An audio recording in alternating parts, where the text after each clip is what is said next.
Be the best mom ever and maintain your sanity while we do it. Nutrition is your new addiction.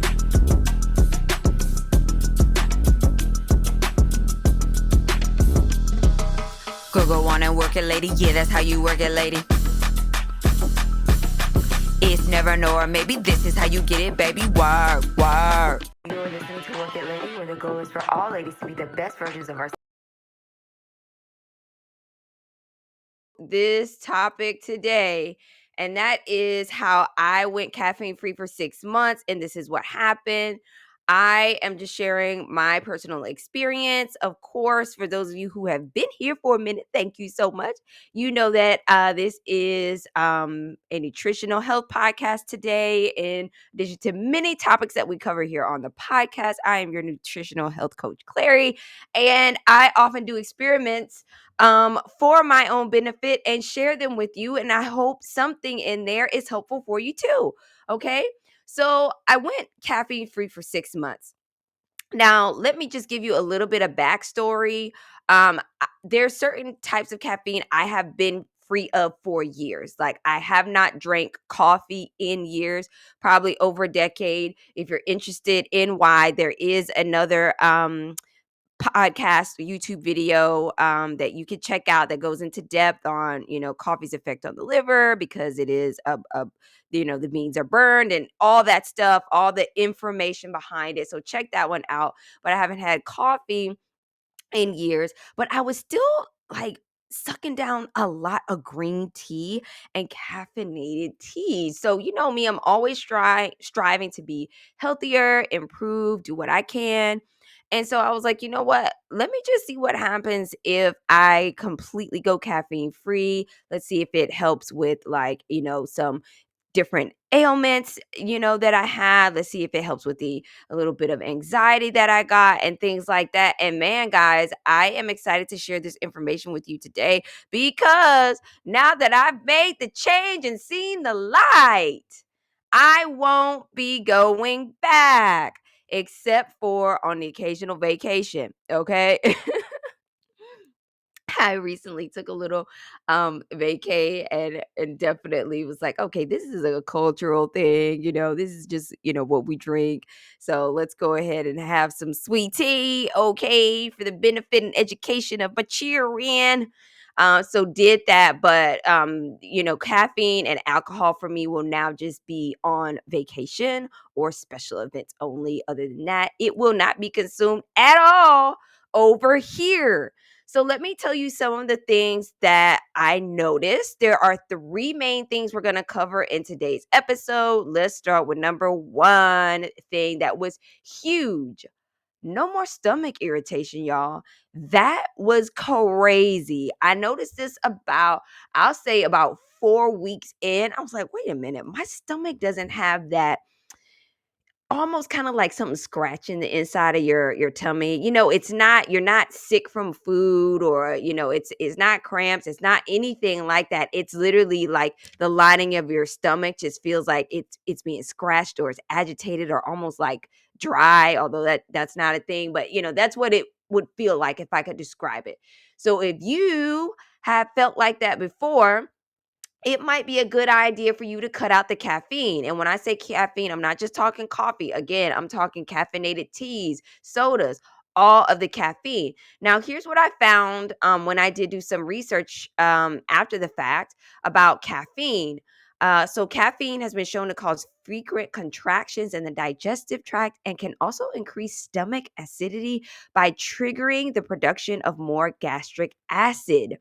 And according to National Institutes of Health, the action of coffee on stomach acid secretion has raised the issue of possible dyspepsia or poor digestion, discomfort, nausea, and all those things. And that's up on National Institutes of Health. Institutes of Health does a great job of being very transparent and sharing all the information that they research and do and have with us. So we're so happy that, this is one area that is very transparent and helpful, and we just love that, right? So That is very interesting. So if you are someone, I would imagine, if you've got like ulcers or something like that, you definitely probably will want to kick the caffeine. Now, here's something else to keep in mind. This is just my personal opinion, and I'm sharing things from, legitimate sources like National Institutes of Health, CDC, all of those things, official sources, and other things like, well, let's see, what are some other good ones? Mayo Clinic, Yale University, and even some, like very well-known health blogs and things like that do their due diligence. Okay. So, that is just my 2 cents. Of course, I am not a doctor. If you are having any major issues with anything, please consult a physician. This is just me sharing my 2 cents with you. If it helps you, great, okay? So that was the main thing that I noticed 4 weeks in, no stomach irritation. My stomach just felt calm and it did not feel, agitated. Or anything like that, which for me, I was like, "Hey, I like this feeling. I like this feeling." So, I'm going to keep with that. Okay. So let's go into the next thing, y'all, which is a huge one. Okay. A huge one. Less anxiety.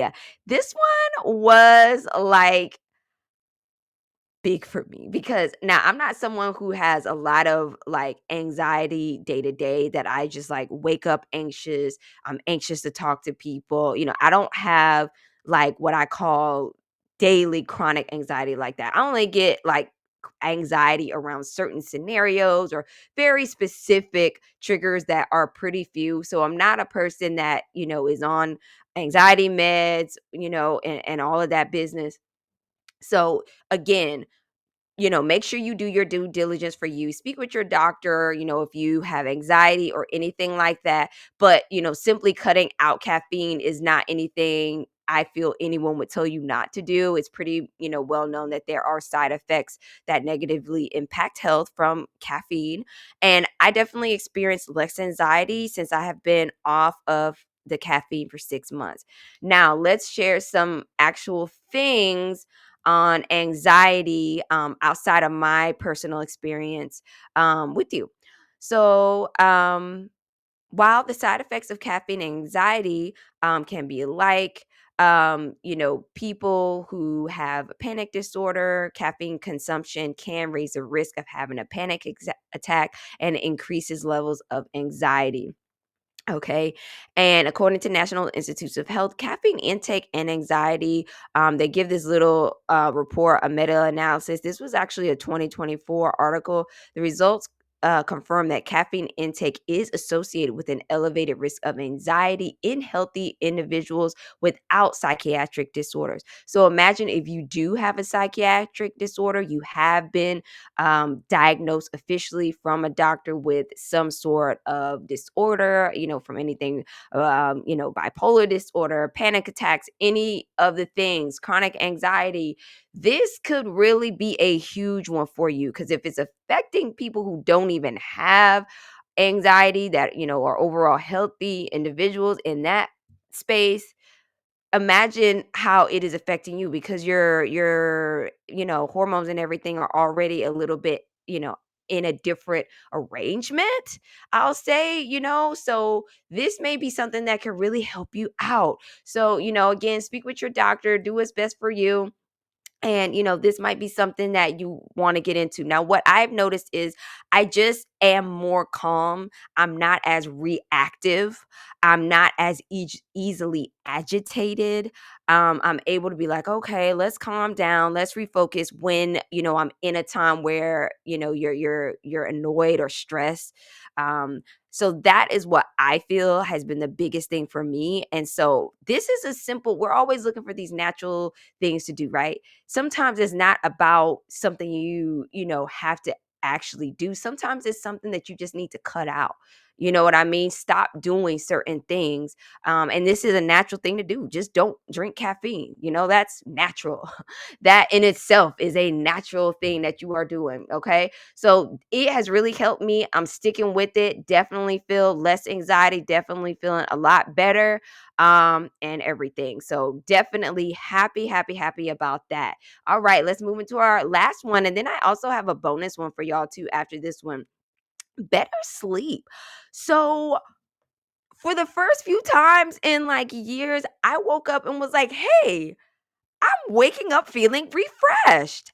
I feel like I actually slept last night.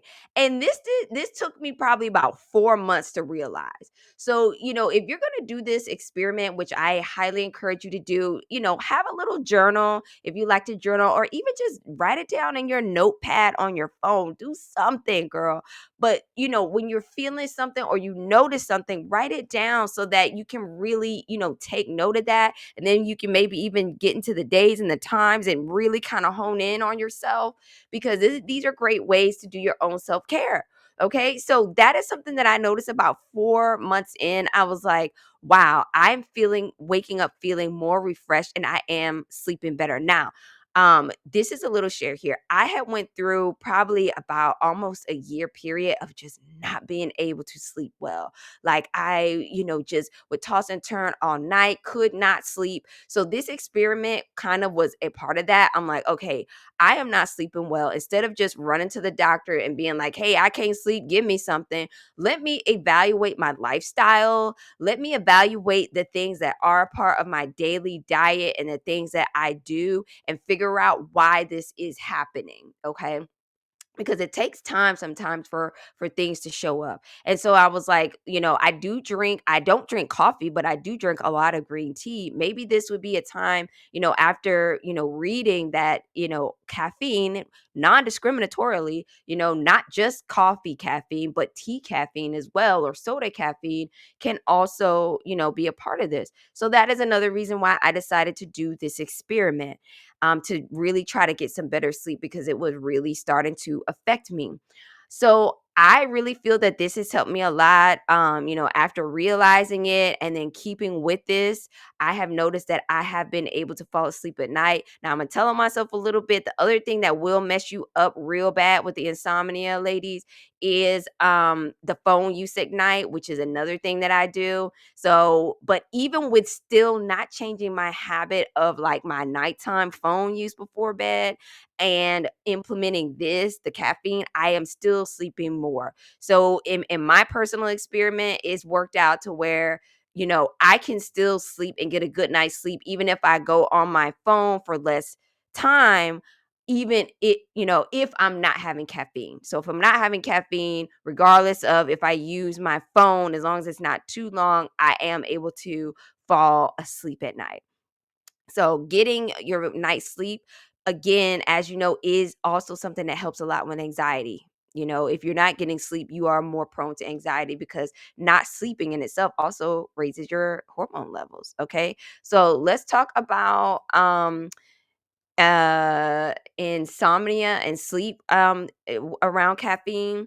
Okay. And so the effect of caffeine, the consumption of caffeine in response to insufficient sleep, may impair an onset and maintenance of sufficient sleep. Okay. So that one, I kind of, I'm a little bit foggy on.